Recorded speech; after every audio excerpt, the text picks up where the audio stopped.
মাম্মা কি করছো ছাদে এত? আরে কি করছো বলো না। আচ্ছা দেখাও।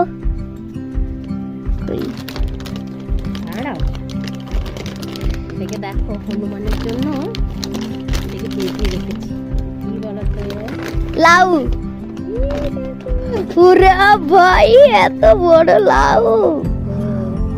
এ তো ছোট্ট ছিল মাম্মা। বড় হয়ে গেছে। ঠিক আছে, এটাকে এবার কাটবো। হ্যাঁ হ্যাঁ, হ্যাঁ কাটো কাটো কাটো। কাঁচি নিলাম। এত হনুমানের জ্বালায় এটা রাখলে কিভাবে? এই যে দেখো প্যাকেট করে রেখেছিলাম। হাতে দাও হাতে দাও। হ্যাঁ, ও বাও। দেখেছো? কত বড় লাগে।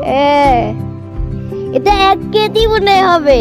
হ্যাঁ, আমার মনে হয়। সবুজ সবুজ। তো ঘুম থেকে উঠে চলে এসছো? হ্যাঁ হ্যাঁ, হ্যাঁ। কি